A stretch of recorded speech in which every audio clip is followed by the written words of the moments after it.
ये भृगु कोई साधारण संत नहीं है, ब्रह्मा जी के पुत्र हैं महाराज, और त्रिदेवों की परीक्षा करने वाले महात्मा भृगु हैं। एक बार त्रिदेवों में, देवताओं में बहस हुई कि ब्रह्मा और विष्णु और रुद्र में सर्वोत्तम सहनशील मूल कौन है, पूज्य कौन है, सहिष्णु कौन है, करुणा निधान कौन है। किसी की हिम्मत नहीं पड़ी तो भृगु जी ने कहा हम जाएंगे। और ये जान रहे हैं कि त्रिदेवों की परीक्षा करने में प्राण दंड भी मिल सकता है, लेकिन गए। और सबसे पहले ब्रह्मा जी के पास गए और ब्रह्मा जी के बगल में बराबर बैठ गए। ब्रह्मा जी को बड़ा क्रोध आया, बेटा है बाप के बराबर बैठ रहा है। सो उठाया कमंडल, अभी श्राप दे के भस्म करता हूं। सो भागे प्राण बचा के, पिताजी क्षमा करो। कैलाश पे पहुंचे, देवादिदेव महादेव की समाधि लगी हुई थी। सो बार बार जाके कहीं कान में नोचे, कहीं पेट में गुदगुदा में।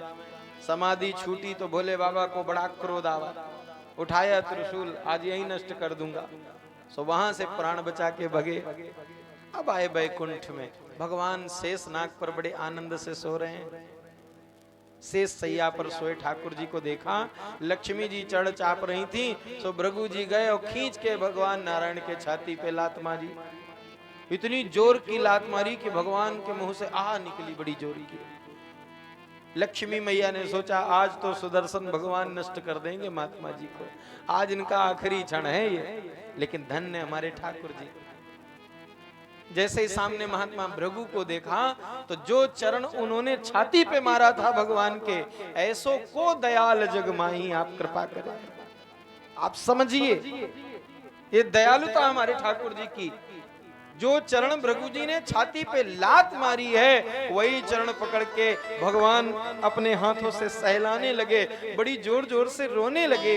लक्ष्मी जी ने कहा क्या हुआ सरकार? भगवान कहते हाय, आज मेरे इस कठोर वक्षस्थल पे महात्मा के कोमल कोमल चरण पड़ गए, इनके चरणों में कहीं चोट ना आ गई हो, ये मुझे बड़ा कष्ट है। मेरी छाती कितनी कठोर है और मेरी इतनी कठोर छाती पर इन महात्मा के कोमल चरण पे, इनके चरणों को चोट न लगी हो। भृगु जी चरणों में गिर पड़े, प्रभु हम जान गए, लोग करुणा करते हैं केवल उस पर जो उन पर करुणा करता है। हम लोग उसी से संबंध रखते हैं, उसी का हित करते हैं जो हमारा हित ऐसी होता है। लेकिन तुम तो उसके भी कल्याणक हो, जो दिन रात तुम्हें गाली देता था, ऐसे शिशुपाल को तुम अपने लोक भेज दिए। जो तुम्हें विष में विष मिला करके पिलाने आई, ऐसी पूतना को आपने मां का पद दे दिया। जो ताड़का तुम्हें मारने आई है, दीन जानिते ही निज पद दीना, आप उसे बैकुंठ दे रहे हो। हे नारायण, आपसे दयालु इस संसार में कोई नहीं। वो भृगु जो त्रिदेवों की परीक्षा करने वाले हैं, जो जब चाहे ब्रह्मा जी के पास जाएं, जो जब चाहे विष्णु जी के पास जाएं, जो जब चाहे शिव जी के पास जाएं, वो भृगु जी आज कथा के श्रोता बन करके बैठे हैं। और व्यवस्थाएं भी नहीं मांग रहे महाराज। कथा परिसर में जावे तो जहां भी एक कोना मिल जाए, बिल्कुल आनंद से बैठ करके। और